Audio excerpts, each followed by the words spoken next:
Hey folks, Randy Newberg here with another episode of Hunt Talk Radio. I'm at the Backcountry Hunters and Anglers Annual Rendezvous in Missoula, Montana today. And I have with me two great guests, guys who piqued my interest because of how hunting and food are so connected for them. We're going to get to them in a second, but I want to get to the sponsors of this podcast right up front so that we can really get to the content and not have to interrupt anything. And you know that the Go Hunt group, gohunt.com, has this insider service that I use, and it's one of those can't live without it kind of services now. You hear in today's world a lot of talk about hunting consultants. Well, if you want to be your own hunting consultant, go and subscribe to the insider service with Go Hunt. And when you do that, use the promo code HUNTTALK, HUNTTALK. And when you do that, you're going to get yourself a free Gerber Vital Scalpel Blade knife, the same knife that I use out in the field. And just make sure you go to gohunt.com, click on the insider, and use the promo code HUNTTALK. And you will get yourself not only tons and tons of great information that'll help you draw more tags and fill more tags, but you'll also get yourself a great Gerber Vital knife.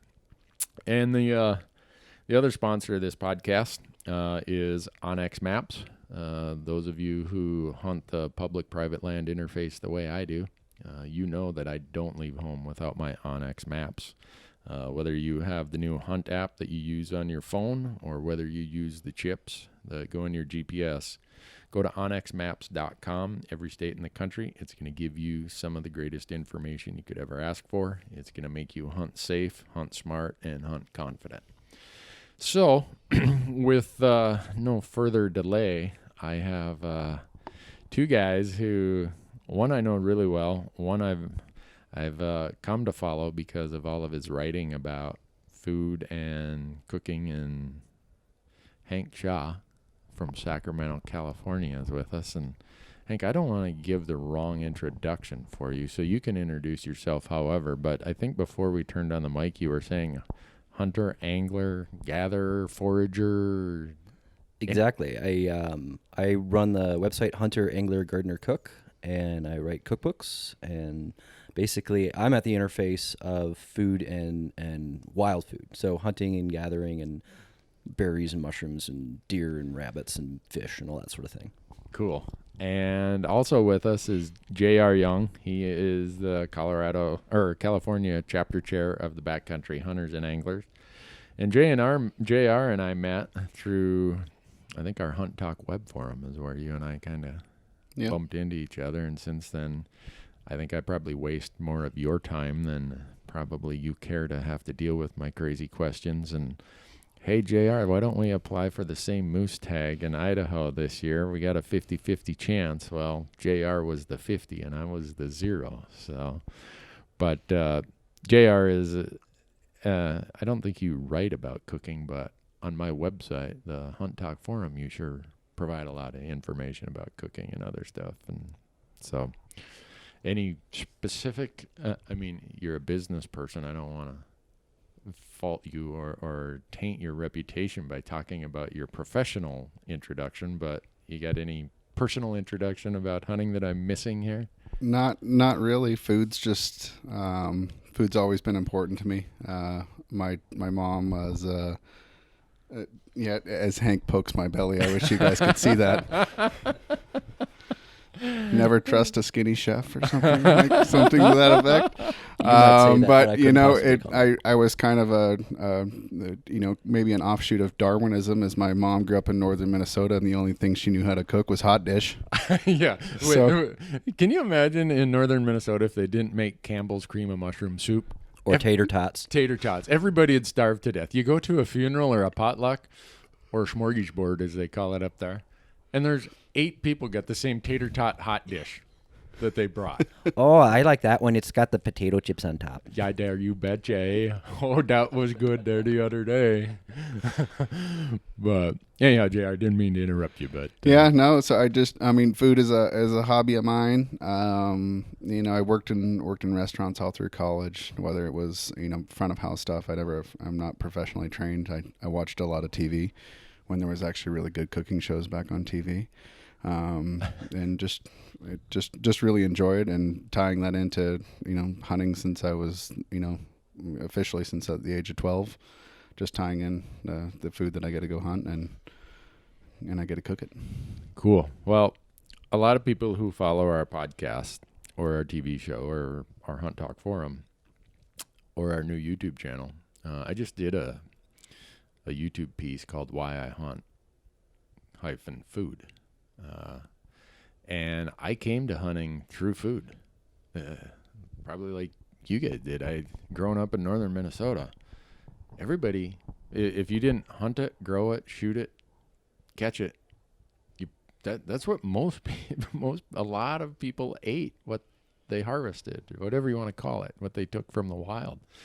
And so no matter where I'm at in my hunting life, I always get back to the food component. And I think right now in the hunting world, you guys are an illustration of this, if you want to call it. I don't like to call it a food movement. I think it's just a natural expression of this is why we hunt, for the food. So, I mean, Hank, you've been writing about it for. Yeah, I mean, some people know and some people don't know that I'm what my friend Tovar Cerulli calls an adult onset hunter. I didn't start hunting until I was 32, and that was, oh God, I'm getting old. That was 14 years ago. Oh wow! So I don't feel like a new hunter, but in the galactic sense, I guess I am, with only 14 years of experience. But I've sort of made up for lost time. But the sole reason I got involved in it was to eat more pheasants and eat more ducks and finally get a deer and that sort of thing. And I'd been an angler and a forager, well, my entire life. So I had been fishing in Minnesota. I picked it up in Minnesota, by the way. Okay. We probably know the same guy, a guy named Chris Niskanen, who used to be the St. Paul Pioneer Press's outdoor writer. Okay, yeah. And so he's the one who brought me out. We'd been fishing all the time, and there's only so many walleyes you can eat. Oh no. Oh yeah. It's infinite. I'm trying to switch him over to burbot because I love eating burbot. You know what they call those in Minnesota? Lawyer fish. Lawyer. Yep. Yeah. Most people call them ling in Minnesota. Or eel pout. pout. Lawyer. Eel pout. Eel pout. Yeah. But so he's like, oh yeah, it's hunting season. I should take you out. And I'm like, all right. I haven't really shot a gun since junior high school, and so we went out pheasant hunting in Aberdeen, and I couldn't hit the broadside of a barn, although I did hit a rabbit, which is because it hadn't jumped yet. So I was successful, but the thing that really brought me to it was when you fish, when you're a good angler or a good forager, you learn a piece of land in a way that you wouldn't if you're an angler where, it's Saturday, let's go fishing. Well, that's not normally the best time to go fishing. What's normally the best time is, I'm an ocean fisherman, I should say. So you're looking at tides, you're looking at temperature, you're looking at weather, you're looking at gradients in the ocean. That tells you when to fish. And so you get an intimate knowledge of a seascape. And Chris had this intimate knowledge of the landscape through hunting. So that's the non-food aspect of what really excites me about hunting. But at the end of the day, I mean, I want to eat more pheasants and eat more ducks and that sort of thing. So that's what drew me in. And I think for a lot of food-oriented hunters, of which there are a great number right now, food is sort of gets you in the door, but the other intangibles keep you there. Yeah. And so when you say foraging, JR is always posting on the website all these really cool recipes that have some exotic kind of things. I don't even know where you get them. If you're buying them, if you're picking them. I mean, for me, it's we got some potatoes, we got some meat, we're ready to go. I look at the stuff that you cook. Well, you are from Minnesota. That I know. I mean, the Minnesotans have like the most bland palate in all of the world. Oh, it's spicy. There's pepper. Yeah. So I look at the stuff that JR puts out on our website, and I'm like, man, that looks really good. But do you grow a lot of your stuff, JR? Do you?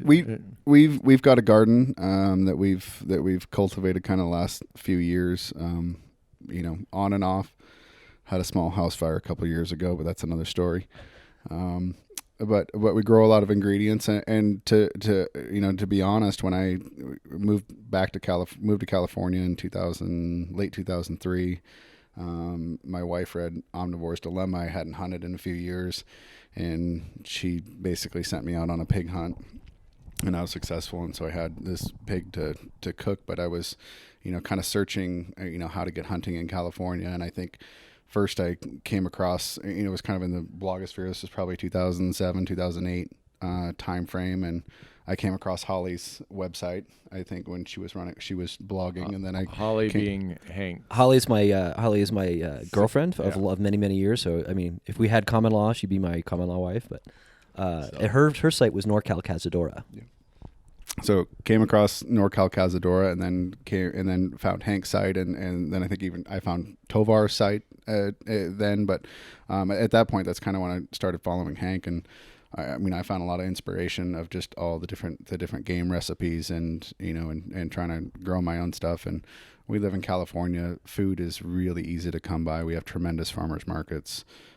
So all sorts of different ingredients that we can get, and I haven't even really tapped the surface of what we have that's available to us in California in general. But I guess I've only got a limited toolbox, so I can't go too far off into the weeds and stuff. But I like to cook what I like to cook, and just enjoy it. Yeah, I mean the satisfaction that comes with when I sit down and I moved the potatoes away, and I didn't grow my potatoes, but I've got this tenderloin or this backstrap, whatever it is. There is just something unique that I don't know how you can explain the satisfaction that comes with harvesting, cooking, preparing your own meal that came from some natural place, as opposed to going down and throwing a burger on the grill that you bought the burger down at somewhere else. I mean, the analogy I give to people when I'm talking to sort of mixed audiences who are not just full of hunters and anglers is most people have gone fishing at one point. Mm-hmm. And for most people, the best trout or the best walleye or the best bass or whatever it is in the world is that one you caught that morning, and you're frying it up in a pan in a camp. It's because you're tasting the fish, the salt, the pepper, and the satisfaction of a job well done. It hits you at a kind of a cellular level. I mean, people want to work for their food. I mean, all animals do better when they work for their food. I mean, there's a very famous example of big cats in a zoo. And the big cats were in a typical zoo exhibit, and they were super depressed. They're just hanging around. They're getting grouchy, and they weren't good exhibits because people would come and they'd just be sitting there lying there. So they brought in an expert, and it's a woman named Temple Grandin. I don't know if you've heard of her, but she's a very famous animal psychologist, for lack of a better term. But sure. I mean, she understands animals better than most people understand people. And she said, no, you've got to change this. So that what they did is they changed the way that the cats were fed, and they had to solve a problem. And the problem would change with some frequency, and if they didn't solve the problem, they didn't get their hunk of meat. Okay. So immediately after they did that, the cats are happy, tails are flopping by, they're purring, they're doing. I mean, these are lions and stuff, and they're doing all kinds of things that a happy cat would do because they have a purpose, they have a job, and we get the same response when we're eating something that we have solved a problem. We've spent 27 days in a deer stand until we get the deer, or we've hiked 6 miles in to get the trout, or whatever.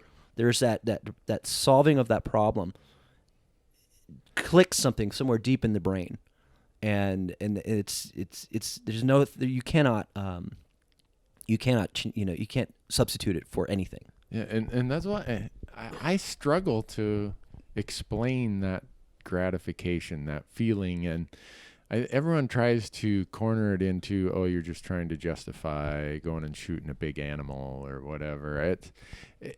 It's one of those things, like many things in life that are deep and personal and inside, that if you don't experience it, you're probably, no matter how hard someone tries, you're not going to understand it to its fullest extent. I don't think. At least, though, it's a translatable experience. You don't have to be a hunter.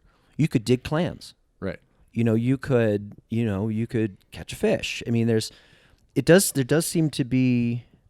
Actually, no. I was going to say that it does seem to be something like a flip of a switch between animal and vegetable and mineral kind of thing. But it's the same feeling about if you come home with mushrooms. Mm-hmm. So, but you have to hunt for it. It can't be berry picking because you know where the bush is. It's got to be something where you don't know where it is, and then you find it, and then you bring it home and eat it. So if it's mushrooms, because you never know where they're going to be, Right. or clams or fish or hunting, all of that gives you that same feeling. So you don't necessarily have to take up a gun to know what that feeling feels like. Yeah. Mushroom hunting is like, the ultimate Easter egg hunt. You get out, and if you get into, I particularly love to find morels. I don't have a very broad, set of mushrooms that I'm after. Morels, chanterelles, porcinis, but going after morels it's one of those springtime things that you get out.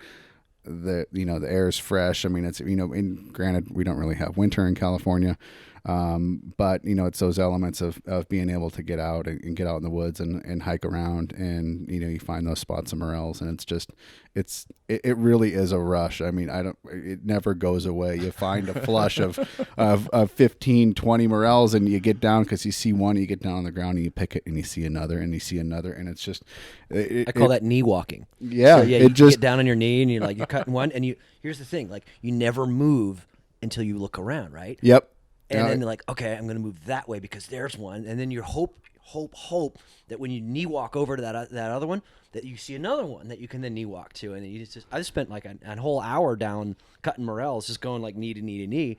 Those days, like you never forget those days. Yeah. And then, or the times that you get down and around, and then you turn around and realize you walked over a dozen before you got to the one that you found, and it's just, I mean, it's fungus fever, like buck fever. I mean, it really is. Fungus fever. Well, in Montana, it almost sounds like a disease. It does. I remember that. College was tough. Oh man! Before we turned on this podcast, things were going downhill in a hurry. So we're gonna try to turn Hank away from that discussion before we head back down that path. Too late. It's in Montana in the springtime, after there's been a burn that next year, the morel folks are out there and just like you call it fungus fever. I mean, there have been stated and recorded acts of violence about people fighting over these morel harvests. Oh, and there's a market for it too. It's not just I harvest personally. I don't harvest commercially, but I've been in spots, especially in in Washington. I moved away from Washington, but we would still return to this area near where we had a cabin growing up, and there was morels there, and so we'd go out. It was kind of a family trip. We'd all kind of come back. My brother, my dad, and my wife and my son and I would go back there, and there was a burn in that area, the year prior, and all of a sudden we're out there, and a van full of people rolls up. The van the door to the van opens, and a bunch of people jump out and go, and the van drives off, and here's all these commercial pickers that are out there. Because it's big dollars when you think. I've seen morels as high as $50 a pound for sale. Yep. Yeah, I mean, I'll get a commercial permit if it's a good burn. I'll go to you just go to the National Forest and you buy a permit, and then it's like in the National Forest near me, it's $100, and you can pick all you want. Yeah. And I do that every, 3 or 4 years when if there's a big burn near me where I can pick 100 pounds, then yeah, I'll do that. But normally, I'm like JR, I just pick for myself or maybe some friends. Wow. Well, one of the things that food really excites me about, well, because I'm hungry right now, but the notion of food and its motives for connecting people to the landscape. We all know how complicated it is to get new people, whether they're young or, as you called it, adult onset, into outdoor activities. I don't care if it's hunting, fishing, foraging, or whatever. It seems like the connection to food and the foraging and the picking and the whatever you want to call it is one of the lower barriers to get people connected to the land. In other words, you could be a suburbanite, maybe not an urbanite, but you would still have opportunities to go not that far and find landscapes that can get you food.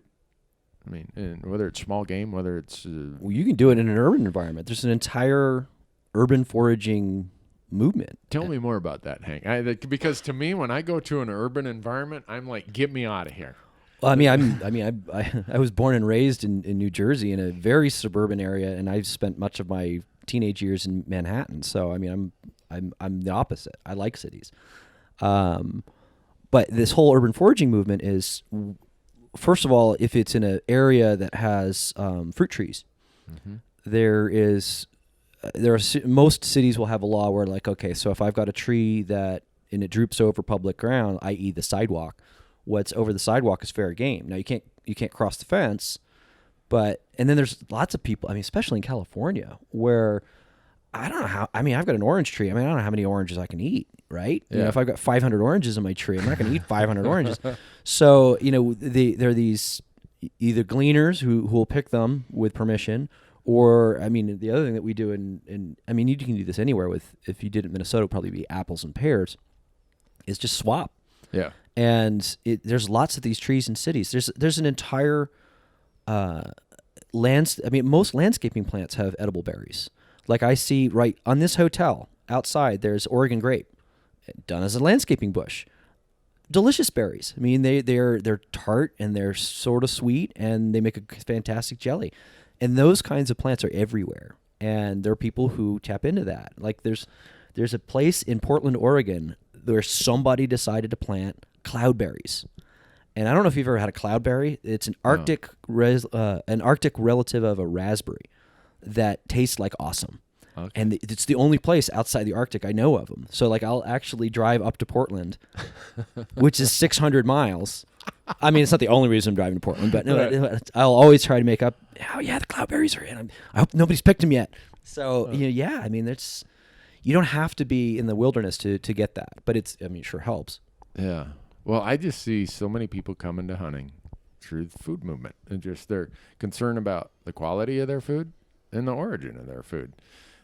And when I see that, I get excited, because whether they end up being big game hunters, small game hunters, or not hunters at all, but they understand the connection of food and healthy landscapes, to me, that makes it an easier discussion to have, where they understand why I hunt. I don't feel like I have this big hurdle, this big mountain where I have to justify to them, here's what I'm doing.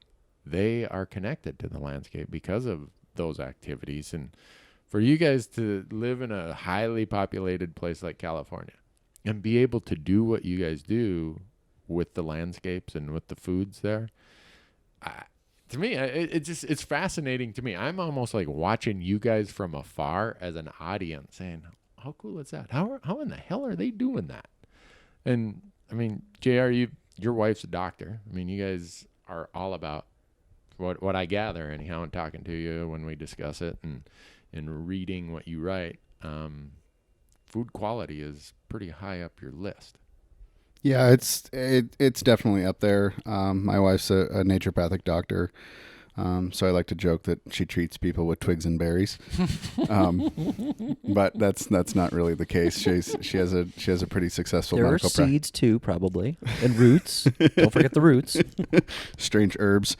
No, but it's just been one of our big things.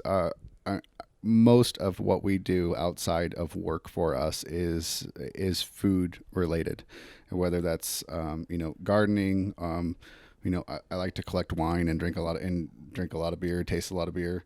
But it's all food driven. We have chickens, and we've wanted to incorporate that with raising our son who's 5, and give him a when we talk about the cats having a job to get their food, but we even want to give our son a chore for the food, and whether that's hey, let's go pick some tomatoes for dinner tonight, or let's go check on the chickens, and do we have eggs? So almost most of what we do recreationally is food driven. And if we're going camping somewhere, we're going to be looking in, can we go out and can we go foraging for mushrooms, or can we go hunting somewhere? Can we just go out and go for a walk and be outside? But food, it's huge for us. I mean, it's just a massive part of our life. And with her being a naturopathic doctor and kind of going back to the ingredients component, we buy herbs in bulk, and we have this massive wall for a pantry, and it's full of full-size quart jars of herbs and spices and half-gallon ball jars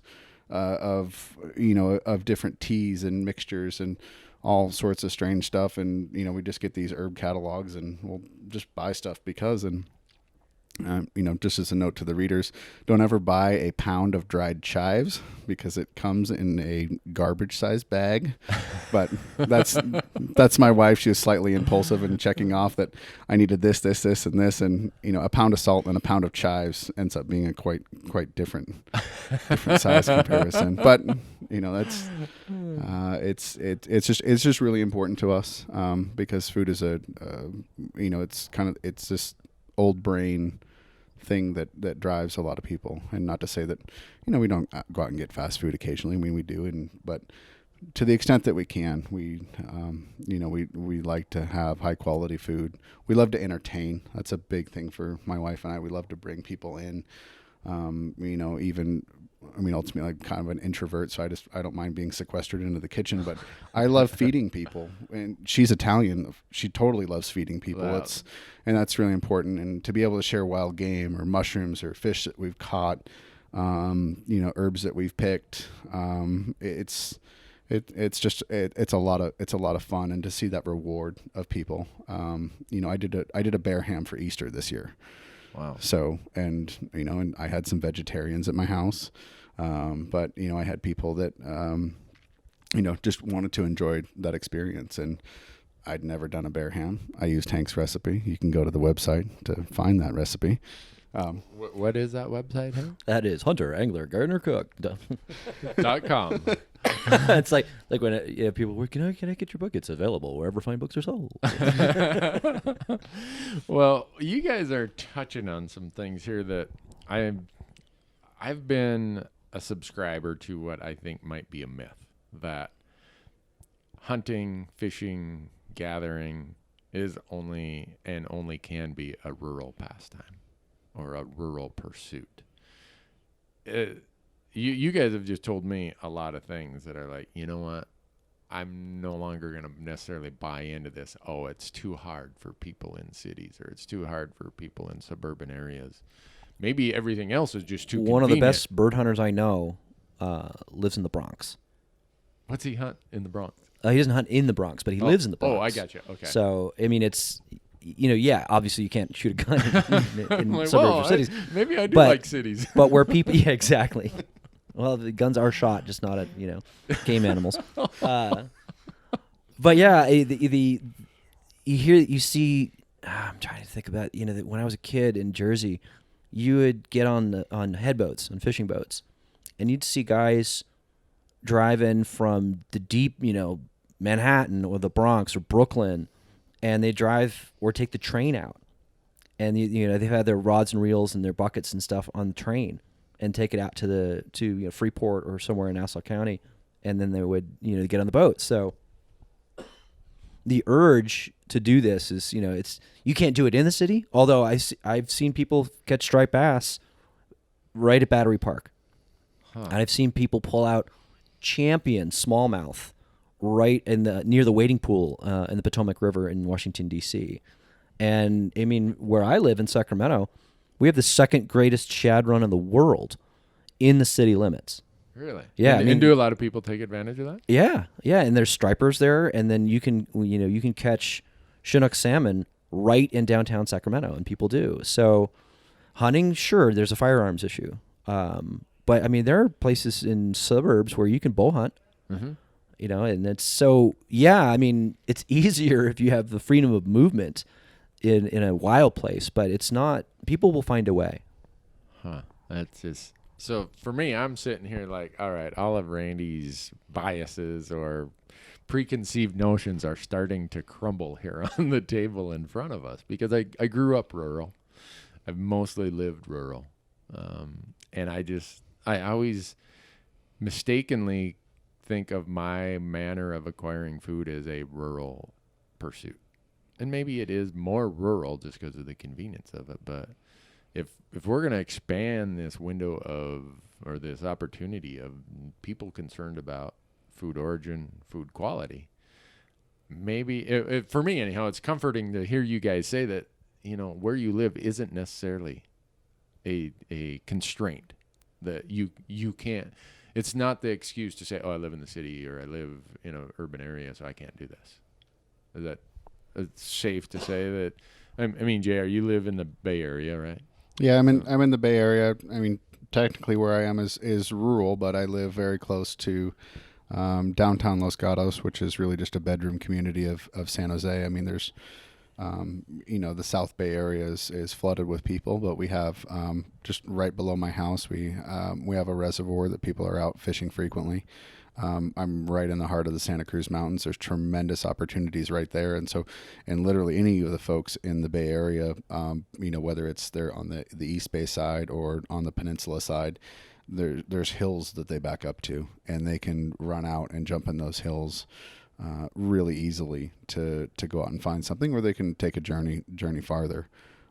We've got the beauty of the ocean. There's a whole, we haven't even talked about that body of food that, whether it's going out in tide pools and collecting seaweeds or, or different mollusks or whatnot. There's a lot of opportunity there. Tasty bivalves. Tasty bivalves. But and another thing, just, as a point of reference, I'm a hunter ed instructor in California, and I went to the hunter ed instructor training, and the huntered.com folks were there, and they brought in some statistics that, you can look at any state across the union, and generally, something like 70 to 80% of a hunter ed class is 12 to 18 year olds. Yeah. For their online based courses, which they run, there's an inverse relationship in California, particularly in the San Francisco Bay Area and Los Angeles, the two urban city centers. About 60 to 70% of the people, especially taking the online course out of convenience and being tech savvy and a couple other components there, are adults. And so there's a lot of people that are kind of coming into the hunting ranks. We know that women is the fastest growing constituent, but we know that there's also growth in the urban areas. One of my co-chairs of the California chapter lives on Lombard Street in San Francisco, which is, that's the famous crooked street in San Francisco that most people have recognized or seen on a movie or something to that effect. But it's where Steve McQueen likes to drive his remember the Steve McQueen movies? A little bit. Oh, I'm a little bit younger. I just showed my age. I would say that I remember them, Hank, but I didn't have a TV till we were about 12. So. Well, you were living in a black and white world back then. I was. Right? We got one channel out of Winnipeg, CBC. No way, really? Yeah. You were up there in the trees, yeah. Yeah, we were there, and when you got that one channel, it was back in the day when Canadian TV, it'd go blank at like 10 at night. And it wouldn't fire up until like 7 again. Yeah, I'm old enough to remember the fuzz screen. Like, that concludes our programming for the day. Yeah. That's when you knew you were up late. Yeah. So, man, I'm really aging myself now. Pretty soon I'll have to talk about the fact that we had a party line, and some of your listeners are probably like, "What's a party line?" Oh, wow. The phone used to ring, and if it was 2 rings, it was you. If it was 1 ring, it was the person further down the wire. So if they picked up, you could pick up and listen in on their conversation. And but we're getting into a tangent. we're showing the world how small Randy came from. I mean, this is like, oh. Sounds like early days social media. Party line. Yeah. Yeah. So I'm sitting here thinking about all of my life experience as a hunter. Starting out where food was such an important component and still is, and then you grow into understanding how it's part of your culture, part of who you have as an identity, where you came from. It then drives you into conservation. It drives you into a whole lot of other things. Does gathering or the gardening, whatever you want to, all these other terms that come to be used for gathering your own food, Do those same principles of connection to the land, conservation, all that, do those quickly become apparent to you of their importance when you're in the gathering world as they do in the hunting world? I think it. I would say yes, but the non-hunting aspect of wild food, acquisition, for lack of a better term, they don't have the critter clubs like they do for hunters. So there's no DU, no Elk Foundation, no Exactly. Bighorn Sheep Society. I mean, you do have few. There's a striped bass group in the east. There's Golden Gate salmon. So they do exist for fish. But the thing about actual real serious foragers, they tend to be different. Okay. They don't want anyone to know where they're foraging. Right. So, yeah, there are mushroom clubs. So there's no sort of that's not true. There's a national mushroom group. So, and they have like national forays. So I mean, and believe me, you need to go to one because it's just an anthropological experience. Really? Oh yeah.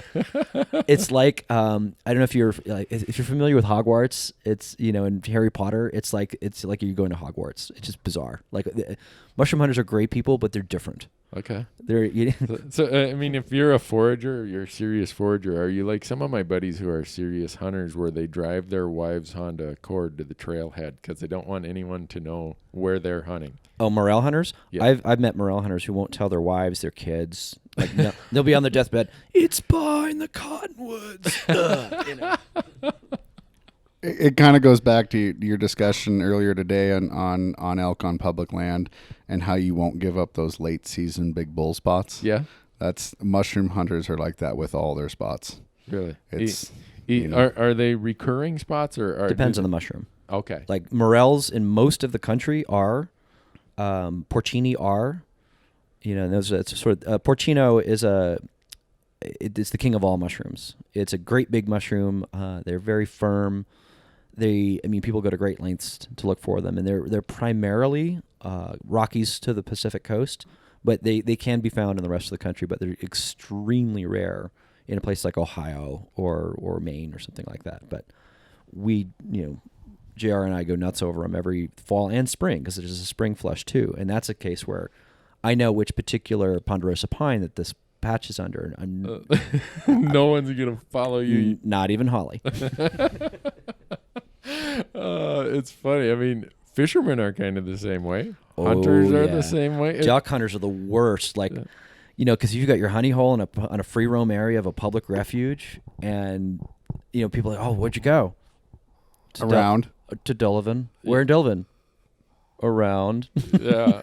No, it's just interesting to see so many parallels to no matter what part of the food movement you talk about, whether it's the cultural part, whether it's the actual part in the field. I don't want anyone to know where those shrooms are. I don't want to. I think it's just there. And one of the things I want to get to in this discussion is, I think we often find reasons to consider ourselves different when so often there's a lot about what we do and how we behave and where our values are that are the same. And nothing makes that more apparent to me than the pursuit of food. Oh, I mean, I see it all the time. I mean, with what I do, because I could touch all varieties of wild food. So at the events that I do, and I go every time I have a book out, I go all over the country and have, do events. You'll see, I have literally seen, hipsters in Priuses get out and park right next to ranchers and dualies, and they both sit down at the same table, and they might not ever speak to each other ever in real life. But at my events, I'm seeing them just swap stories over duck hunting or fishing or whatever. And it's that they all have that pursuit of food in common. And it's, I mean, let's face it. This is, the country where the people are divided right now, right, for lots of reasons. And to find any kind of thing that you can bring people of wildly disparate views and mores, and this is what brings them together, is this singular pursuit of food in general, because I don't want to kick out the homesteaders or backyard chicken people or something, because they're doing it too. They're doing it a different way. But I don't care if you are somewhere to the right of Attila the Hun or somewhere to the left of Karl Marx. Chances are, if you both deer hunt, and there are plenty of liberal deer hunters, Yep. You're going to have something in common to talk about. Yeah, and for me, that and what you just mentioned, Hank, is my worry of the future is so much based on as this world population grows to 7 to 8 billion to who knows where it's going to be. When this country's population gets to 350 million to 400 million, the conservation of the landscapes is going to be a greater and greater challenge because of the demands a burgeoning population places on it. And really, some of our struggles or some of our successes are going to be how well we as a society are able to satisfy the needs of that growing population, but yet maintain a landscape that can produce and provide the basics of what we need. And I think food, no matter how you want, which category you want to place it in, is a place where all of us can come to a focal point and say, it starts at the land, and healthy land is going to be good for us going forward, no matter what it is. And JR, you and I, when we get into some serious talks about hunting, I think we would both agree there's many times where it can be divisive. It's about, well, I hunt public land or private land. Okay, I hunt with a bow, I hunt with a muzzleloader. Even within our hunting community, I think that food can bring us back to that common place where we're all on the same page, we're all with the same priorities, the same values, and hopefully food helps push aside the differences and focus on the commonalities. Yeah, we certainly get off track over some of those differences, whether it's technique discussions, public, private, we can definitely get off track. And but coming back to food and talking about what are you going to do with that deer that you shot with your muzzleloader on public, or with your crossbow on private, or however it wants to work, and kind of bringing that back and kind of reminding us why we're out there. We're all out there for hopefully ultimately kind of the same reason. We go about it on different paths, right? And that's okay. And we should be okay with that, because there's all sorts of different pursuits that we can take to bring that animal home, and to be able to share with others, and to bring people around a table, and just share and provide for others. We're kind of, don't want to go off on too much of a tangent, but we're talking about like this trophy last night, or the concept of the trophy, where you've got a mule deer buck, 180 mule deer buck on your wall, and a doe skull on your wall. Well, as hunters, we recognize certain aspects of that, but we're kind of projecting on that. At the end of the day, you kind of come back, and you never know what the journey was to get either one of those. And that doe may have been some sort of brutal hunt and weather or whatever. And the buck might have been shot underneath a swing set down in Stevensville or something. Yeah. No, but it's the I think it's critically important that we continue to seek those things that can bring us together from wildly different, from different places. And that's a great thing. You hear about the guy driving up in the Prius and next to the guy parking in the dually. And, my wife went to the Fungus Federation meeting of Santa Cruz. And it exists. The Fungus Federation. It exists. And if you can imagine my wife, she drove up in her convertible Mercedes, and that's, into that crowd, they're kind of looking at her going, are you sure you're supposed to be here?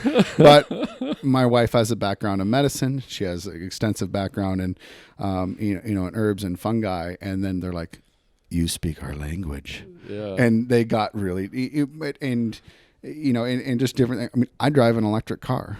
And so when I get back, I'm going to put a big Hunt Talk sticker on my electric car, because I love breaking down stereotypes, but I also just love bringing different people together. And I saw an NRA sticker on a Prius the other day. All right. That was hilarious. Cool. Well, Hank touched on how polarized we are as a society. And if we continue down a path of further polarization, I don't know if you can get more polarized and confrontational than we are. And maybe it's because Lord, I hope not. I hope not. Maybe it's just because it's an election year. But I'm that There's an election going on? Yeah, you wouldn't know it. You'd think it's reality TV, wouldn't you? But that is so draining for those of us who are concerned about the future, and so distracting from the bigger part of what it is. And I think in our discussions in our society, however it happened, whatever causes you want to point to how it is this way, the reality is people are far more comfortable, and when I say people, some people are far more comfortable with the idea that someone went and picked a morel for a meal than someone went and killed the rabbit. Or even less comfortable, someone went and killed the deer, or someone went and killed the bear. There are degrees of where this falls on a spectrum in the eyes of some people. And I'm hoping that whatever their motives for food are, they're somewhere on the spectrum, whether it is just picking a morel. And that helps them understand that the person out on the other end of the spectrum, like JR, made a bear ham for Easter, that in its most basic aspect, that is the same activity. But I think we as humans have a tendency to, we want to categorize, we want to prioritize, we want to value things differently. And when we value it differently, our response to when we see it or we hear of others participating in it. There's a great example of that. I run a Facebook forum called Hunt, Gather, Cook. And it's a closed forum. It's got 8,500 members from all over the world. Really? But they're mostly from the U.S. Hold on. Canada. I'm going to write that down. What is it? Facebook? It's a Facebook group called Hunt, Gather, Cook. So if I sign up, are you going to allow me in I'll the let closed you in. group? Okay. Basically, actually, I vet. I'll send you an invite right now. I vet every single person who wants to go in because there's lots of spammers, and I just want to make sure that it's an actual human. But the thing is that you want to talk about that spectrum. Mm-hmm. We have everything from crystal worshiping vegetarian hippies to guys who have a serious spelling problem. Who those are the hunters. you know those are the hunters. Well, it's but I mean it's great because you see guys from little towns in the Ozarks, and it's just they'll post up things like, yeah, here's my suckerfish, and or that you get I met a guy here at the rendezvous yesterday who had posted up his lion steaks in a mountain lion. Yeah. And I personally, that's a line I don't cross personally. I don't want to eat dogs and cats. I don't want to hunt dogs and cats. I mean, I would shoot them if they're coming after me, or killing my livestock, but that's about it, right? Yeah. But somebody else, it doesn't matter what I think. What matters is that he's eating it. And that's where I think you can get an enormous amount of the response that I just gave you. And it's sort of like, I would never want to do that, but at least he's eating it. So, we've had long conversations about, does coyote taste good? Apparently it doesn't. We've had long conversations, there are guys up in Nunavut who are look at my harp seal roast. And, it's I know lots of people who would think this is a horrible thing. You can't eat seals. Oh my God, they're cute. Sure, they are cute, but these guys are eating them. And does that get to you used a term before we got on the air called, what do you call it? The cute-etarians. Cute-etarians. Tell me how you get classified as a cute-etarian. Okay, so the origin of this term, for me at least, is I was doing a freelance gig for the California Tourism Department. And so I was taking them up tide pool foraging and then mushroom foraging up in Mendocino County. And what was cool about it was it was a media tour, and they didn't really know much about anything up there, and it was neat to be able to show people things. But the liaison with the tourism department was this young woman, maybe 22, 23 years old, and we just got to talking about hunting, and she was cool with it in general. And then you start to talk about the particular game animals, right? Like rabbits. Oh, I love rabbits. Oh, they're so cute. Deer. Oh, they have such big eyelashes. So she would not eat anything that she perceived as cute. which I thought was interesting because I suppose it makes it easier if you think to eat ugly things. I mean, but then I showed her a picture of like a sculpin. Mm-hmm. And like, I would never eat that. It's too ugly. So, I mean, there had to be some sort of weird sweet spot for her. A beautiful full spawn rainbow trout or Arctic char might work. Maybe. I don't know. Maybe it might be too pretty. I don't know. It's people choose to put up lines. I mean, we all do it. You have lines. I have lines. Yep. Everybody has lines. And the cute-etarian one, I've dubbed her a cute-etarian. And it was just, but then again, you can, we've had the joke where I only eat cute animals. Well, didn't you posted a rabbit recipe for Easter, and I think that kind of spawned a little. I have a tradition of eating rabbit on Easter, and, and I admit I sparked a conversation by starting that post with bunnies. Oh God! And I mean, let's face it, rabbits are super cute. They are, man, are they good eating? They are the center of the vortex of cute and tasty. Yeah, they are the intersection of everything I want. It doesn't take a huge amount of effort to haul a limit of rabbits out like it does a limit of elk. Yeah, they taste marvelous. They're easy to cook. It's hard to screw them up while cooking them. I mean, there's a reason why rabbits are the preferred forager of not just humans. Right, everything wants a rabbit. They are the krill of the forest. Yeah, But you said something about we all have lines, Hank, and I don't want to put either of you guys on the spot, but I'm going to tell you I have lines about where my comfort levels are. And some of it is appearances, some of it is cultural. And you mentioned something earlier about burbot, ling. I know they're good eating, but they're the ugliest looking thing. Stop. They remind me of... Don't be a racist. They remind me of snakes. And I have this snake... You don't like eels either? No, I don't. When I commercial fished in Alaska, we'd catch those Congo eels. Oh, yeah, those are delicious. I was like, get that thing out of here. And it's not that I'm afraid of snakes. I have this snake karma thing where I run into a few rattlesnakes every year when I'm out hunting. And my theory is, I'll leave you alone, you leave me alone. Some guys kill them and eat them. Some guys just kill them. And I don't know what there's got to be something way back in my childhood or something where anything snake looking, it's outside my lines. As far as mammals and other stuff, I don't know that I really have yet built a line on mammals. There's nothing I probably wouldn't try to eat if I. For me, it's dogs and cats. I've tried lots of things. Like my buddy in Ohio, he's a trapper, so occasionally he will FedEx me random exotic proteins, and so Holly be like, "Hey Hank, were you expecting anything from the mail that was bloody?" I'm like, "Oh no, it's got to be Joe," And so he sent me some muskrats, and I gotta say, a muskrat is not my favorite. It's pondy.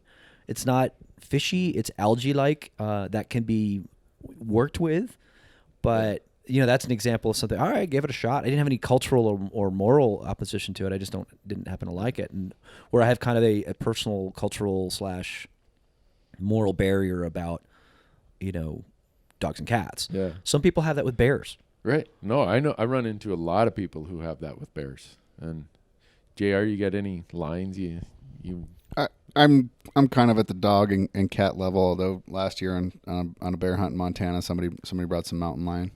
So, of course, so I ate it with, everybody brought a wide array of food.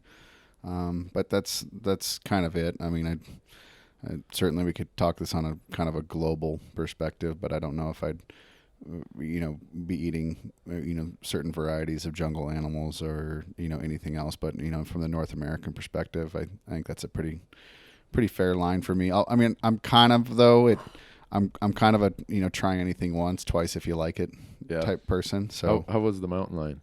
It was good. It was breakfast sausage, so sagey, mapley, but Okay. But you know, it was They it was told you it was mountain lion. It was actually chicken. But again, it kind of goes into the sharing of we're all together and everybody brought something different to bring to the table. I brought my bear that I had shot from a year prior, but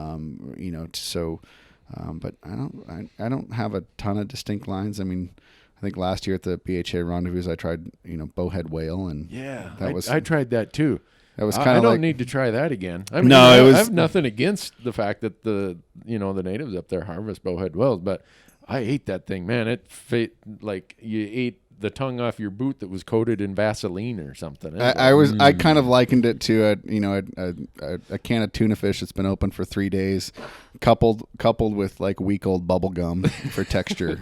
Perfect. I just had to do it though. I saw that there and someone was like, "Oh, that's whale." I'm like, I know I'm not going to feel good after I eat this, but I'm eating. And it was it. black. Yeah. Which is kind of, just and not charred, clearly. It was definitely I guess it would fall outside my line geographically of what I'd ever be able to eat. But and when I ate that, it was like I was having a hot flash or something. There must be a serious amount of energy in that. Hank, you okay there? Oh, I got a cramp. Yeah, Hank's standing here. He must have ate some sort of bad rhubarb or something. Too much seal oil. JR and I are sitting here relaxing, and Hank's standing up like we think he's about ready to have a seizure or something. But the reason I bring up these boundaries or these lines, whatever you want to call it, in the hunting community ourselves, each of us seem to have drawn our line, and we have a hard time, a lot of people do, I think, accepting lines that others have drawn for whatever reason it is. There's no right or there's no wrong. It's, like Hank, you say it's dogs and cats, and I have no problem with that. In the forager gathering movement, do people have lines? God, yeah, with fish. I mean, there's you yourself have fish prejudices against bourbon. I do. Fish prejudices. I actually want to write a book about it at some point because I don't think there is any other food item in the world where there are more deeply set lines of this is a good fish, this is a bad fish. Like when I moved to Minnesota, I caught this thing that looked like a drum. I'm like, there's drum in the fresh water.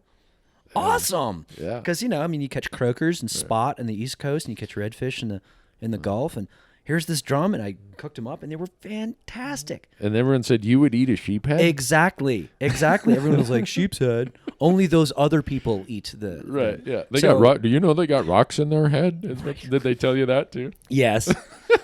And the thing about it was, it just fascinates me, is that fish especially, there's a us versus them, and people, I mean, one of the reasons why these lines, why people have an inability to accept somebody else's set of lines is because they are how we define ourselves as a tribe.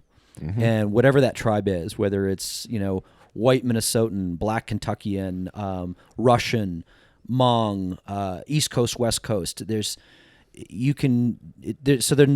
lines and these tribes are the traditional bow hunter tribe. Mm-hmm. Oh, we hate compound bows. You are an inferior human for using a compound bow. And it's when you define yourself with a set line, whether it's equipment or food or whatever, you like who you are, presumably. Right. And then you look at somebody who does something in a different way, and you view them as, first off, not you. Right. Which sets them in one box.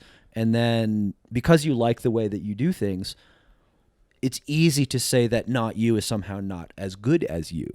Yeah. No, and here's a perfect example of my camera guys are fanatic antler hunters. In the springtime, shed hunters? Yeah, they are out looking for shed antlers. I grew up with a bunch of Native American friends who part of their faith, whatever you want to call it, their ideology, their religion was antlers were a gift, and you gave them back to the gods, and they hang them in the trees. So I'm walking around the mountains of the West. I find shed elk antlers. I'm hanging them in the trees. And my camera guys are like, have you lost your mind? You know how much that antler is worth today? I'm like, you think I care? Oh, explain to me why do people hunt shed antlers other than they're cool? I don't do it, so it's hard for me to answer that question. But the passion for it is like, oh yeah, all I can figure is you called it fungus fever. There's some other fever. I don't know what you would shed fever. And again, it's another component of here. We're coming out of the winter. We can finally get up in the hills and go chase them. There's certainly a monetary attachment to it because I know you can sell antlers for a sizable sum. Some guys just have incredible collections. But I was in a pet food store about a year ago, and I was looking down. They're like, it was like a 6-inch piece of elk antler. It was like a little piece of brow tine, and it was $35. And I'm like, are you out of your effing mind? I had no idea. Yeah, it's like the morel. I'm like. It's just a little piece of brow tine off of an elk, but give it to your dog or whatever. But I think there's definitely a monetary component of it, but it's and it's another thing of, I don't want to disparage anybody, but getting out there and having this huge pack of, just antlers covered across your back, and here you're hauling them out. But it's a fun adventure. It's like mushroom hunting. It's like an Easter egg hunt. So I think there's those components in there. I've never done much shed hunting other than what I just randomly stumble upon. Yeah, me too. And the other thing I know, lots of guys will make stuff with them. Right. Yeah, and for me, all of these, when we're talking about them, become ways that we express ourselves or interact with the other wild inhabitants of this world. And it can be spiritual, it can be cultural, it can be economic, it can be a multitude of things. And what you said, Hank, we quickly judge the others if it's outside kind of our lines. I'll admit to being guilty of that. There's something in the human mind that you start from the standpoint of, oh, they're different than me, so you kind of are uncomfortable or reject it. And you almost have to teach yourself or talk yourself into lowering what those lines are and realizing they don't really matter. Exactly. I mean, it also where you grow up. If you grow up cheek by jowl with all kinds of different people, you see that I grew up in Jersey. I mean, there's all kinds of different people in Jersey. There's all kinds of different people in Sacramento, where I live now. So you have that on a personal level, just, societal, cultural, racial, all that stuff. But, the whole thing about, let's just take, for example, I don't want to go down this road too much, but, people in the East Coast, they don't have a lot of wild birds. So they hunt in preserves a lot. Yeah. And, you can have a whole podcast over the ethics of that if you wanted. But it's a fact of life. Yeah. And, it's easy to judge someone who lives in Pennsylvania and really the only opportunity they have to shoot pheasants is on a preserve. Provided they're eating their pheasants, again, back to the food, you knock yourself out. And, if you don't want to do that, then that's also fine. Yeah. But we like boxes. We do. We like boxes, and it's just very natural for us to reward the in-group and punish the out-group for, at a very broad level. But a lot of that's just, kind of touching upon what you are, just kind of the cultural differences.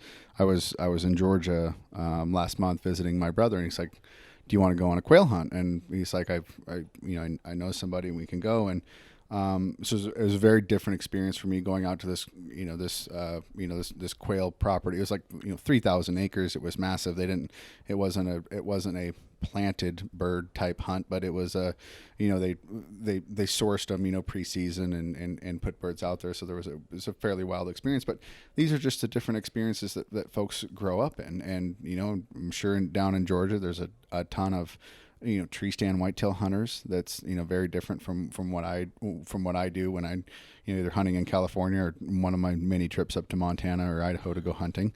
But we all kind of come from different areas, but again, it kind of comes back to that we share this commonality of this pursuit, and it's a little bit there's a lot of different shades of it all the way across the country and where you are, and the ability to kind of understand that and try and open up and understand what somebody else is going, because that's what they grew up with. That's what, right. And my perspectives from what I grew up with to where I kind of see now has changed significantly too. And some of that, can go down in the weeds of just tactics and techniques of hunting, but just, I've always trying to challenge my own assumptions of what I really like and make sure that I always try and, step outside and look at it from a different angle and see what somebody else might have experienced, by the way they grew up or where they grew up or what they've seen in their life. So, yeah. I want to touch on one thing along these lines is whole animal utilization. Yep. Yeah, I was kind of going to get there with a different idea, but go for it, Hank. So one of the things that I see with adult onset hunters a lot, sort of newcomers are typically urban or suburban, is I'm going to be the good hunter, not like all those other traditional hunters, the rednecks or whatever you want to call them, bull hunks. The Randys. And I'm going to be the ethical hunter, and I'm going to use all of it. So let's set aside all the other, most of that horse shit, for example, and let's go to the whole animal. And I'm going to use it nose to tail. And they assume, and I have to admit I was guilty of this assumption when I started hunting. They assume that lifelong traditional hunters don't use, they only eat the backstrap and they grind the whole rest into burger. And we absolutely know people who do that. Yeah. But the research that I've been doing for this venison book that I've written, I was astonished to hear over and over and over and over again, no matter where it was in the U.S. and Canada, that, oh yeah, of course we always eat the liver. We eat the liver in camp, or the heart's my favorite part, or the neck roast is something that nobody gets the neck roast, or I use the kidneys or the tongue or whatever, and so maybe it's in hot dish, maybe it's ground elk heart in a tater tot hot dish with cream of mushroom soup, which sounds disgusting to me, yeah. But so what? They're using it, yeah. And that regional, cultural, rural, whatever you want to call it, you find a lot of people will use more of an animal than you might think if you just ask them. Whereas people like me, I was a cook and a chef before I was a hunter. I come at it from a cook's perspective, so of course I'm going to be looking at a dish. Like I even made venison tripe. Wow. And it was spectacular. I'm happy to pronounce. Really? It was kind of an icky job getting to it, but you know what? I love tripe. Tripe is fantastic. Why not do it with a wild ruminant? And I to this day I don't think I've met anybody else who's eaten venison tripe, but I'm sure there's somebody listening to this who has. Yeah. And that's the thing. It's like you just gotta.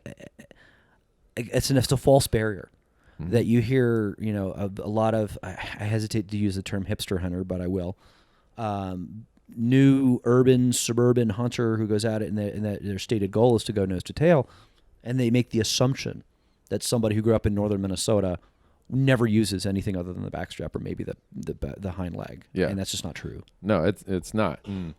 There are and where I was going to get to this full animal utilization thing is I grew up in a culture where trapping was a very big thing.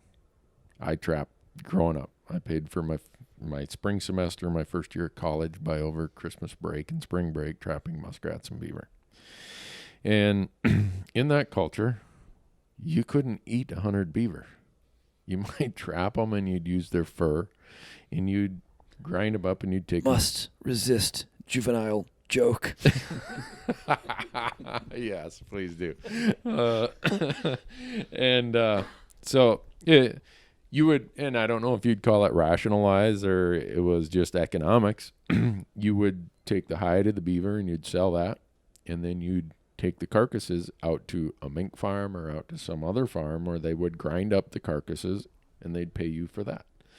And I know a lot of people struggle to look at trapping because it has a lot of economic connotation to it. Oh, you're converting this animal to nothing more than whatever its pelt is worth or whatever its other parts are worth. And maybe I grew up in that culture, so I understand it of where it comes from, but I get a lot of people who say, well, I'll hunt, but I won't trap. And I don't have any problem with that if people feel that way. But most of the trappers I know have a very strong concern and ethic towards their interaction with the animals. And they're very concerned about making sure that everything gets utilized, from the fur down to the skulls, down to the claws, down to the whole works. And I know some are probably listening saying, well, that's just fine, Newberg, but I'm not going there.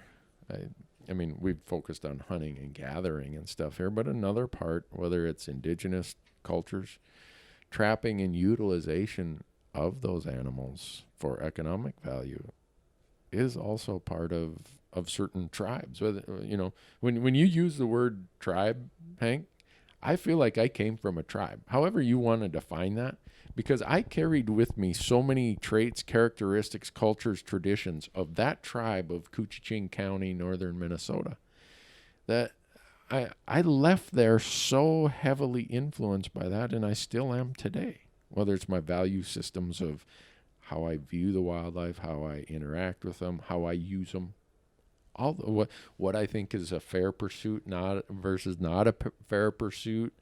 Some of my almost religious feelings about, or spiritual feelings about the landscape and those other wild, whether it's fish or whatever. I'm definitely a tribe member, and JR says as he grew and got older, some of his traditions and cultures and perspectives changed. Same for me. Now I feel like I came from a certain tribe, but I almost associate with a different tribe today as I've grown and expanded. A lot of that's just what's great about America, is that you can choose to be who you want to be. Yeah. Well, true. Yeah. I definitely, and I just have this, I'm naturally curious, so I'm always wondering, and I always try and wonder what other people are doing, or what perspectives they have, or how they might approach something else. And you go back to the using of old school hunters didn't use everything. And one of the first things that when I first shot my elk, we had a number of cabins on the hillside, and we brought the liver over to one of the guys' cabins. He's like, you have to have liver and onions. I'm like, and I sure didn't eat a lot of it at 12 years old. It wasn't ideal for me from a taste perspective, but it was one of those things of these guys were just classic. And I've shot my first elk, and a guy walked up to me, and my dad wasn't a big fan of using offal, but a guy walked up to our gut pile and congratulated us, and said, good job, kid. And he just started asking of, all the different components that, wanted to make sure that we were going to use everything so he could use everything. And, but it's just, all these different groups that we see, and, we see it on Hank's Facebook page, and I see it on, through the social aspect of through Hunt Talk, and all the different folks there. So it's so much of it is cultural. My grandpa Newberg his family came from Sweden. My grandma Newberg, her family came from Finland. There's Swedes in northern Minnesota? No. You wouldn't know it, would you? But they were very utilitarian in everything they did. They were, from what I gather anyhow, my family back in Scandinavia was very utilitarian. When they moved to northern Minnesota, it was very much a subsistence life. But in spite of that, when my grandfather shot a deer, and there was only one time before he passed that I was along on a hunt when he shot a deer, the very first thing that happened is the heart came out. That was like the big chocolate, the cheesecake. I mean, he put it in his hunting coat pocket, the very first thing. And then as he proceeded to gutting the deer, he took the liver and he hung it in a tree. And it still is remarkable to me to this day, and I do it. He put it in the tree because he thought the birds deserved the chance to eat the liver before weasels or whatever other ground scavengers would get it. And, ravens probably. Yeah. And I can't explain to you where that came from in his traditions. But guess what I do? The heart is the very first thing that gets eaten at my house. There will never be a heart that goes to waste unless I've shot it and it's got, some damage to it. A liver, I've never brought a liver home. If you see one of my gut piles and there's a bunch of magpies sitting on a limb eating a liver, pinto pheasants, that Randy is probably the one who did that. And I can't explain some of those strange things. But I think as this tribe, as this handing on traditions, whether you want to, you think about, okay, the Blackfeet hunting buffalo. Can you imagine how cool it would have been to just sit there and observe their tribe and their traditions and their interactions and their values of what they placed on certain things and certain behaviors? I'd give anything to roll back the hands of time and sit around one of their campfires after a big buffalo hunt. You can almost get a slice of it or a flavor of it by looking at the First Nations people way up north. Okay. When they do their like muskox hunting or seal or walrus hunting or something like that. Uh-huh. The pursuit of a big nasty thing that's hard to get, And you look at it and like it must be very similar to what it was in the plains. Yeah. So I can't say that I utilize every absolute aspect of an animal when I take it. I utilize all the meat. I mean, neck roast to the whole works. I don't take the tongue. I don't eat the brain. Not even of elk and moose? Save those for me next time. Yeah. Really? Mail them to me. Okay. See, in my family, Another bloody box in the mail. Oh, this one's from Newburgh. It's got to be an odd bit from an ungulate. Yeah. I mean, so there were, and some would probably criticize, "Oh, Randy, you didn't take the tongue. You didn't, you put the liver in the tree." I don't know how to explain that other than it's just how it's evolved for me. How it's the customs, the traditions I grew up with. From a cook's perspective, because I always come at it from so I'm a cook who hunts, not a hunter who cooks. Right. And I have pieces of the backstrap of the last 3 deer I have in the freezer still. And really? All of the offal's been eaten. All of the hard parts. The shanks are one of the first things that gets eaten. The neck roast is, if you crock pot a neck roast and shred it for like a Mexican barbacoa or something, it's the best part of the entire deer to do that with. So you're saying I shouldn't grind it anymore? I wouldn't, or at least, Okay. if you kill more than one, grind one and then try the other. And because there's so much connective tissue in it when it's slow cooked and shredded, it makes a far superior shredded meat thing, however you're going to do that with, than a hind leg. Hind leg's terrible for that because it's too much lean muscle. Yeah. I always find myself using, so on a good salmon year in California, I'll catch hundreds of pounds of salmon. I get so tired of the fillets, I give all the fillets away. What do you keep? The bellies, the collars, the racks. And because the racks, you can either make a tartare out of it or you throw it on the grill and then shred it and makes the best salmon salad ever. The bellies have so much fat in them, nobody's getting them. Yep. Yeah. And the collars, and a collar on a Chinook, one collar can feed, one person easily.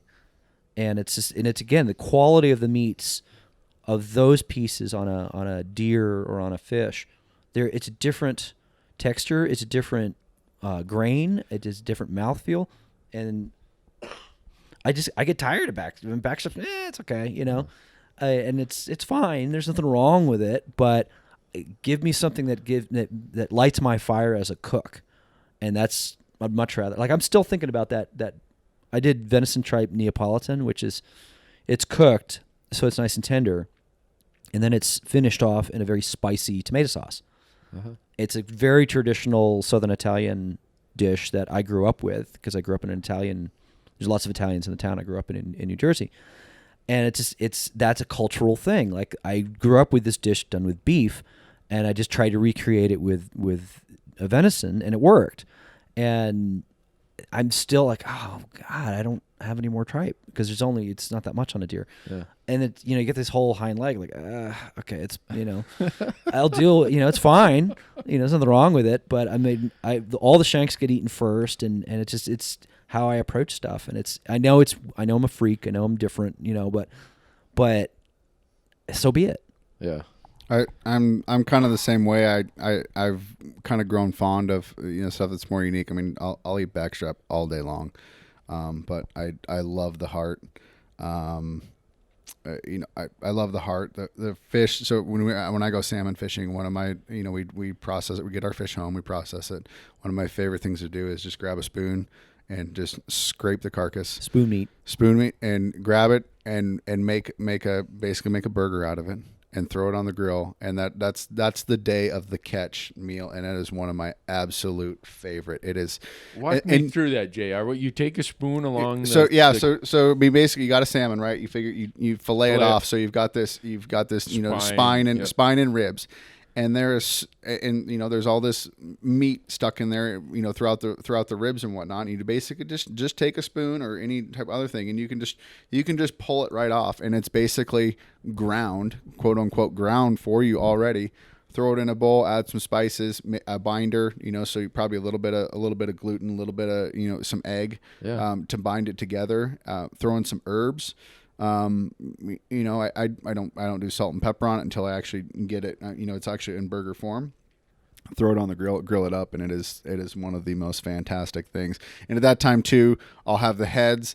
So the heads get thrown on the fire too, because that cheek meat, it's it's the best little nugget packet of meat. You peel back the skin, and it's like its own little flavor packet, and it's just this little nug of meat, and it's absolutely fundamentally different from every other piece of meat on the salmon. It is. In walleyes. So I'll go to Fort Peck in Montana, and they have a fish cleaning station there, and I will stand there, and when guys are done filleting their fish, I'm like, "You done with that?" Because they're ready to run it through the grinder. They're like, "Yeah," and I'm standing there, and I'm cutting cheek meat out of every walleye there, and I call them cheekers. And my son, when he's a little kid, he's like, "Hey, Dad, are we going to eat cheekers tonight?" Yeah. They are, like you said, fundamentally different. They have a different texture. They have this sweet, very almost rich taste. crab-like, maybe. Yeah, it's it's so good. And people would look at me like, "This dude's got a problem." And yet, if you're in the Pacific Northwest, halibut cheeks are part of the culture. Yeah. And my mom is from Massachusetts, and codfish cheeks and cod throats. I mean, this is a bar snack. It's a bar snack in Gloucester. And and then you get to other parts, and you look at your nine heads. What are you doing with that?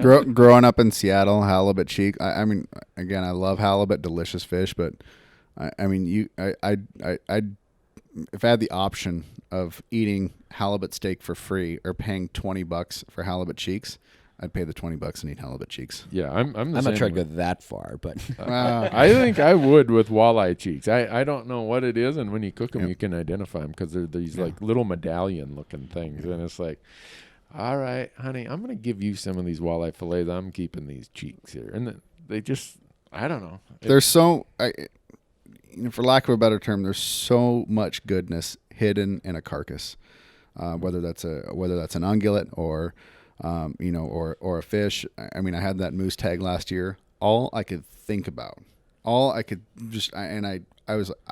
can't wait to get those femurs because I want after that bone marrow.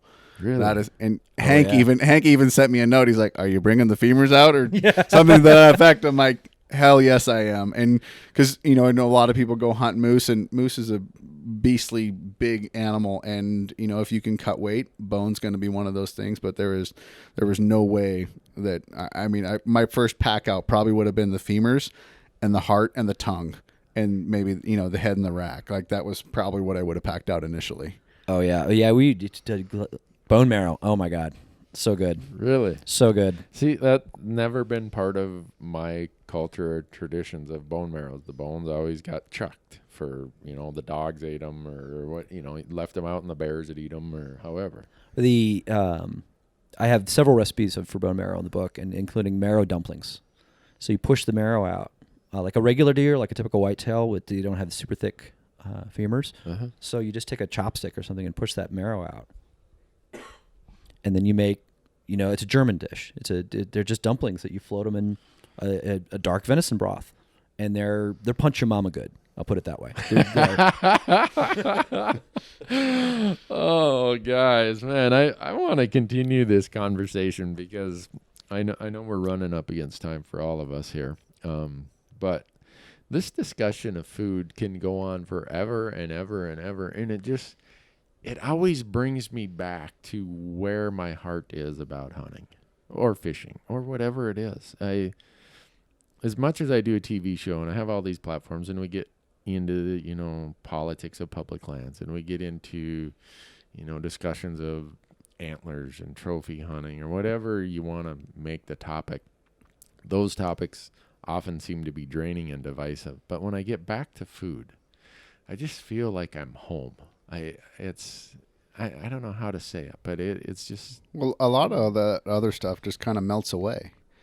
You know, it's you know, it's kind of not in sight anymore. And, you know, you may have a group of folks around the table, or you may be reminiscing about how, you know, you're challenged to get that animal, your adventure, the things you saw. I mean, you know, just things like that.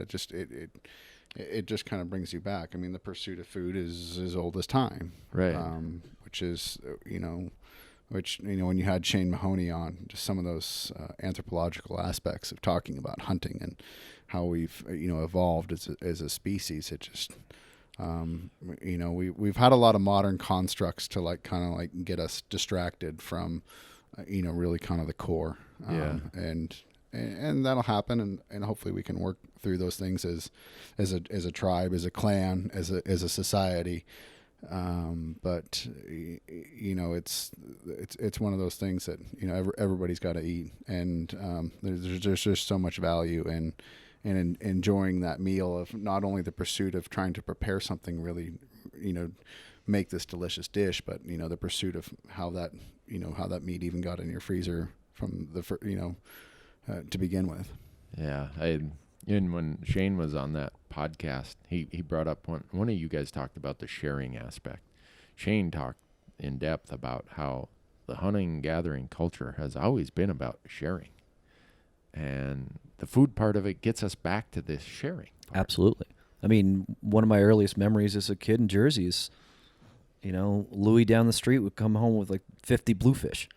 How are you going to eat 50 bluefish? Because they can't freeze. They turn to mush. So Everybody in the neighborhood got bluefish. And it's just, and I guarantee you, most people listening to this they're now thinking of that. Oh, that time where somebody brought the blueberries by, or somebody brought some venison by, or some fish or whatever. So you're right. I mean, it's a huge part of just, we're hardwired for it. Yeah. Well, guys, breaks down a lot of barriers when you're sitting across the table from somebody, as opposed to, you know, off in your box. Somewhere else, which is good. You can engage in conversations and enjoy that, and be respectful of that person that was able to bring you that thing, you know, whether it's a mushroom or a backstrap. Yeah, I hope that our society starts getting out of their boxes and sitting around sharing food and telling I'll drink stories. To that. Yeah, I will too. But I think you guys drank to that too much last night. You might say that, but I couldn't possibly comment. Oh, anyhow, we're about ready to head down the path we tried to avoid when we were before we turned the mics on. So, folks, I'm gonna thank Hank and JR for sitting in and giving us such great thoughts, so many cool things to think about as we hunt, gather, fish, whatever it is. Food is the common thread that weaves through everyone's lives, and that it's a point to think about when we are hunting, that just is, it's going to provide for more opportunity to bring more people to hunting. It's going to increase the understanding of the society, trying to understand where we fit as hunters. And Hank, you got any pitches for your books before we let you go? Come on. I want people to read your book, so please tell them what your books are. Well, I've got 2 out. First one is called Hunt, Gather, Cook. It's sort of a primer on the wild world, and no matter what you're good at, chances are this book will open up a door for something that you're not as good at. And the second book is for duck hunters. It's called Duck, Duck, Goose. Or the Minnesota version is Duck, Duck, Gray Duck. and that is a book, everything you could possibly want to know about cooking and preparing and dealing with waterfowl. So I decided to take that theme and do it for my third book, which comes out on September 1st. And that one is Buck, Buck, Moose. Similar. It's going to look the same, full color, hardcover. Our goal is for it to be the ultimate venison in a broadest sense cookbook. So it deals with deer and elk and moose and antelope and all that sort of thing. And it will be everything you ever wanted to know about once the deer or the animal is on the ground to all the way through to several hundred, recipes in it as well. So it'll be comprehensive and heavily illustrated. And your other platforms besides the Facebook page you told us about, your website is Hunter Angler Gardener Cook, and your radio podcast. I do have a podcast called Hunt Gather Talk. Hunt Gather Talk, and is that on iTunes and Stitcher? It is indeed. Okay. Well, Hank, thanks for being here. JR, you got a plug for the Backcountry Hunters and Anglers you want to put in here, or a plug for your wife's medical practice, or whatever it is you want to plug? It's up to you. So yeah, I guess I'm now an official employee of my wife's medical practice, but that's a she's really got you now. She's both your wife and your employer. She's gonna have you out gathering roots and things. But no, I'm sure most of you that are listening have heard of Backcountry Hunters and Anglers, the sportsman's voice for wild public land and public waters. We're too late for any of you now, but we're here in Missoula at our annual rendezvous. But if you're in a state with a chapter, and we've got chapters growing up in more and more states daily, so if you're interested in protecting public land and making sure that we have a place to hunt, fish, forage, ride horses, hike, birdwatch, whatever it is that might be important to you, please check them out. And I think that's about it for me. JR, Hank, thanks so much, folks. If you want to follow all of our platforms, go to our YouTube channel, Randy Newberg Hunter. We've really started cranking that up. We've posted a bunch of videos about why I hunt. I'd be interested in your feedback on those. They're short. They're about 2 minutes long. It's food, it's conservation, it's culture, it's wanting to be a participant rather than a spectator. Lots of good stuff out on our YouTube channel. You can also download our TV episodes on our VHX platform. Go to randynewberg.com. At randynewberg.com, you'll have all kinds of things there about our Hunt Talk forum, which is hunttalk.com. You can download episodes directly there. You can listen to this podcast directly from there. And you can find out what I'm up to, where I'm going, and where Randy's big mouth will be making a fool of himself. So, guys, thanks so much. Until the next time, and there will be a next time. Thank you. Thanks a lot for having me. Thanks for having us. Yeah. Thanks for listening, folks. Thanks for listening, folks. Thanks for listening, folks. Thanks for listening, folks. Thanks for listening, folks. Thanks for listening, folks. Thanks for listening, folks.